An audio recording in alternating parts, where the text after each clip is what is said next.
जय हिंद दोस्तों, एक बार फिर हाजिर हम आप साथ एक नए अपडेट के साथ। यानी फ्रेंड्स, आज इस वीडियो में बात करेंगे बालासोर में भयानक ट्रेन दुर्घटना।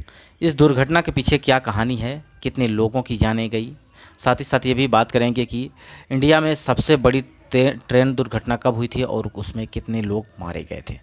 साथ ही साथ इसमें किसका फॉल्ट था, सारा कुछ इस वीडियो में आज बात करेंगे। तो वीडियो के अंत तक जरूर बने रहिएगा। यदि आप चैनल पर पहली बार विजिट कर रहे हैं, चैनल को सब्सक्राइब कर लीजिएगा, बेल आइकन को जरूर प्रेस करिएगा ताकि मैं जो भी वीडियो अपलोड करूं सबसे पहले आपके पास नोटिफिकेशन पहुंचे। तो फ्रेंड्स, ये घटना उड़ीसा के बालासोर में शुक्रवार शाम 3 ट्रेनें दुर्घटनाग्रस्त हो गई। घटना बहानगा बाजार रेलवे स्टेशन के पास हुई। स्टेशन से कुछ दूरी तय करने के बाद एक ट्रेन मेन लाइन छोड़कर लूप लाइन पे चली गई और ये हादसा हो गया। अब लूप लाइन क्या होता है, इस पर भी हम बात करेंगे। तो फ्रेंड्स, वीडियो के अंत तक जरूर बने रहिएगा।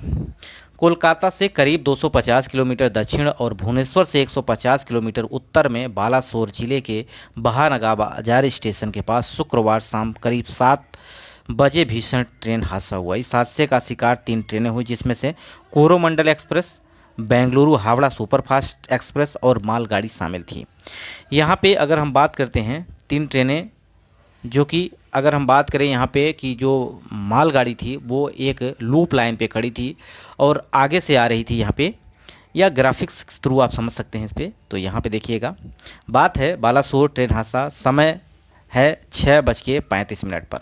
अब यहाँ पे हावड़ा से आ रही कोरोमंडल एक्सप्रेस बालासोर से बहानगा बाजार स्टेशन से निकली। ट्रेन को चेन्नई जाना था। ट्रेन कहाँ जा रही थी? चेन्नई जाना था।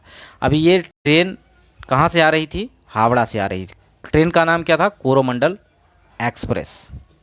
अब यहाँ पे देखेंगे कि जो ये ट्रेन बालासोर में हुआ, यहाँ पे अगर देखा जाए तो ये कोरोमंडल ट्रेन है, आपको स्क्रीन पे दिख रहा होगा। ये कोरोमंडल ट्रेन है और ये है मालगाड़ी जो कि आपकी लूप लाइन पे खड़ी है। अब मेन लाइन पे यहाँ पे ट्रेन जो है कि ये कोरोमंडल एक्सप्रेस जा रही थी। ठीक है, लूप लाइन पे क्या थी? ये लूप लाइन क्या होती है? ऐसी जो जहाँ पर मालगाड़ी या ऐसी ट्रेन को रोका जाता है जहाँ पे उसे आगे की ओर नहीं बल्कि दूसरी ट्रेन को रास्ता दिया जाता है जाने के लिए, तो वो होती है लूप लाइन। ठीक है, तो यहाँ पे समय था 6:54। ठीक है, कोरोमंडल एक्सप्रेस मेन लाइन पर थी, कुछ ही दूरी पर एक मालगाड़ी लूप लाइन पर खड़ी थी। यहाँ पे आप स्क्रीन पे दिख रहे होंगे। अब क्या होता है आगे, कोरोमंडल एक्सप्रेस अचानक लूप लाइन पर आ गई और मालगाड़ी से टकरा गई। यानी जो लूप लाइन थी उस पर मालगाड़ी खड़ी थी। अब यहाँ पे ट्रैक में क्या कमी आई जिसकी वजह से यहाँ पे ट्रेन के डिब्बे, यानी ट्रेन के इंजन सहित पूरे डिब्बे किस पे आ गए? लूप लाइन पे खड़ी मालगाड़ी के इंजन के ऊपर चढ़ गया, जिससे ये दुर्घटना होती है। और यहाँ से जो कोरोमंडल के डिब्बे थे, ये कोरोमंडल के डिब्बे आपको दिख रहे होंगे बिखरे हुए, ये जाके एक तीसरी मेन लाइन जो थी इधर से दूसरी लाइन, जो कि एक ट्रेन और आ रही थी, वो ट्रेन थी बेंगलुरु हावड़ा एक्सप्रेस। यहाँ पे देख रहे होंगे आप 6:59, यानी यहाँ पे हावड़ा एक्सप्रेस, यहाँ पे बात की जाए तो बेंगलुरु हावड़ा एक्सप्रेस जो जा रही थी मेन लाइन पे, और ये इस मेन लाइन पे कौन सी जा रही थी? ये जा रही थी कोरोमंडल। अब यहाँ पे लूप लाइन पे जब जैसे ही कोरोमंडल ट्रेन के डिब्बे चढ़ जाते हैं तो कुछ डिब्बे छिटक के कहाँ जाते हैं? मेन लाइन पे, जो दूसरी मेन लाइन पे जो कि बेंगलुरु हावड़ा एक्सप्रेस जा रही थी उससे टकरा जाते हैं। मेन क्षति जो हुई है यहाँ पे लोगों की जो जाने गई हैं, ये मैक्सिमम ये बेंगलुरु हावड़ा एक्सप्रेस के साथ ही गई हैं।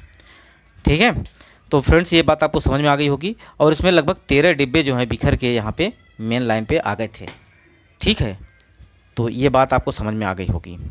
अब आगे बात करते हैं। यहाँ पे कोरोमंडल एक्सप्रेस के उतरे डिब्बे बेंगलुरु हावड़ा एक्सप्रेस टकराई, जिससे सबसे ज़्यादा नुकसान हुआ। यहाँ पे देख रहे होंगे ये आपको बेंगलुरु हावड़ा एक्सप्रेस जो इस पर टकराई है और इसके डिब्बे किस तरह से बिखर गए हैं। ठीक है, तो समझ गए होंगे। यहाँ पे बीच में कौन थी? कोरोमंडल एक्सप्रेस थी। इधर किनारे भी कौन थी? मालगाड़ी थी जो लूप लाइन पे खड़ी थी। और इधर मेन लाइन पे जो थी वो कौन थी? बेंगलुरु हावड़ा एक्सप्रेस। तो यहाँ पे आप देख रहे होंगे, इसकी स्थिति आप देख सकते हैं। रियल फोटो है आपका, यहाँ पे स्क्रीन पे दिख रहा होगा किस तरह से ये रेल का इंजन जो है कि मालगाड़ी के ऊपर चढ़ गया है और यहाँ पे डिब्बे किस तरह से बिखरे पड़े हुए हैं। लगभग इसमें 300 से 350 लोगों की जाने गई हैं। 1000 प्लस यहाँ पे लोग जो कि इंजर्ड हुए हैं इस हादसे में। अब यहाँ पे हम बात करेंगे इनकी, अगर रफ्तार की बात की जाए, इन ट्रेनों की रफ्तार की बात की जाए, तो यहाँ पे अगर देखा जाए तो कोलकाता से करीब जो चल रही थी, यानी दक्षिण भुवनेश्वर से यहाँ पे दूरी तो इनकी थी 250 और 150, ठीक है, लेकिन इनकी स्पीड लगभग 100 के प्लस थी, 100 प्लस इन डिब्बों की ट्रेनों की रफ्तार थी। और यहाँ पे 13 डिब्बे जो कि क्षतिग्रस्त हुए थे, जो कि कोरोमंडल के, जो कि दूसरी लाइन पर जाके गिरे थे। उसमें से स्लीपर था, एसी था और यहाँ पे जनरल के डिब्बे भी शामिल थे। अब यहाँ पर हम बात करेंगे सबसे महत्वपूर्ण जो कि घटना की बात करते हैं, तो देश में 4 सबसे बड़े रेल हादसे जो हुए थे वो 6 जून, पहला 6 जून 1981 को बिहार में एक पुल पार करते हुए एक पैसेंजर ट्रेन बागमती नदी में गिर गई थी, जिसमें से लगभग 750 लोगों की मृत्यु हो गई थी। वही अगर दूसरी घटना की हम बात करते हैं तो फिरोजाबाद के पास पुरुषोत्तम एक्सप्रेस खड़ी कालिंदी एक्सप्रेस से टकरा गई थी। इस हादसे में लगभग 300 प्लस लोगों की जानें गई थी। वहीं अगर हम बात करते हैं तीसरी घटना की, तो ब्रह्मपुत्र मेल उत्तर रेलवे की कटिहार डिवीजन के गैसल स्टेशन पर खड़ी अवध असम एक्सप्रेस टकरा गई थी, जिसमें से 285 लोगों की जान गई थी। तो ये अगर बात की जाए तो दूसरी सबसे बड़ी घटना है, जिसमें लोगों की संख्या अगर हम बात करें तो 300 प्लस है, जिसमें लोगों की जाने गई है। तो फ्रेंड्स समझ गए हैं होंगे आप ये सारा कुछ।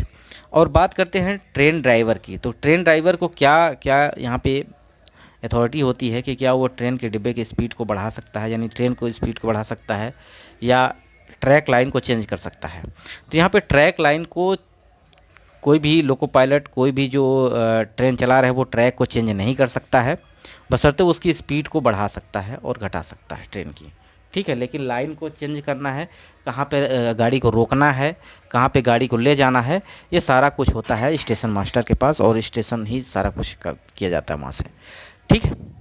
तो ये बात समझ में आ गई होगी। वीडियो यहीं समाप्त करते हैं। नमस्कार।